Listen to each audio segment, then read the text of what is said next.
Hai, selamat pagi. Jumpa lagi dengan saya, Dr. Theo. Hari ini saya membagi tips singkat tentang bantuan hidup dasar bagi orang awam. Terkadang kita melihat pada waktu olahraga atau beraktivitas, tiba-tiba ada orang yang terjatuh dan tak sadarkan diri. Izin saya lepas masker saya. Ketika kita sedang berolahraga, tiba-tiba kita dihadapkan ada orang yang terjatuh. Ya. Yang perlu kita perhatikan adalah amankan korban tersebut dari lingkungan sekitar. Misalnya dia sedang bersepeda, tiba-tiba dia terjatuh di jalan raya, maka korban tersebut harus dipinggirkan dari tengah jalan. Kemudian kita harus melakukan yang namanya cek respon. Cek respon itu ada dua, dengan panggilan suara dan dengan ketukan atau taktil. Caranya seperti ini. Izin saya buka sedikit. Ini bahu korban, maka yang ditepuk adalah di bahu. Pak, pak, pak, sambil kita melihat dia. Ya. Ternyata korban tersebut tidak ada respon.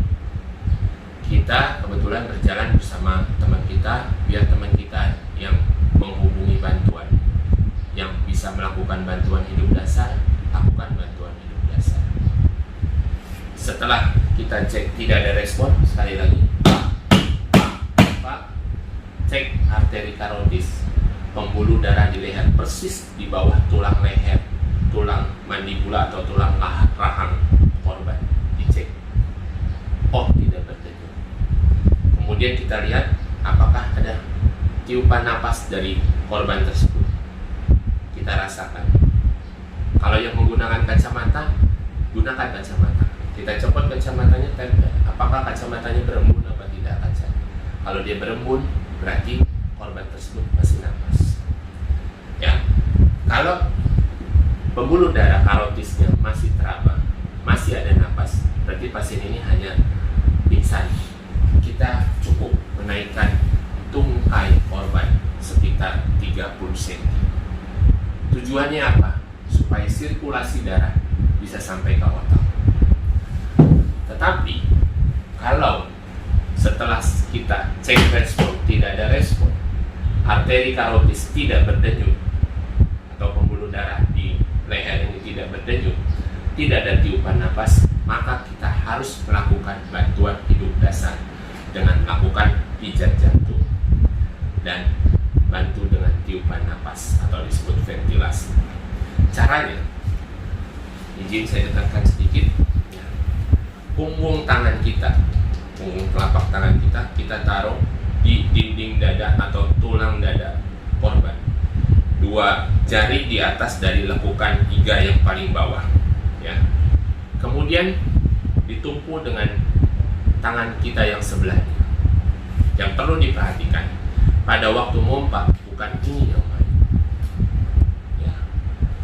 Perhatikan dari sini, ya, kita harus tegak lurus dan menekannya sekitar 5 cm. 1, 2, 3, 4, 5, 6, 7, 8, 9, 10. 1, 2, 3, 4, 5, 6, 7, 8, 9, 20.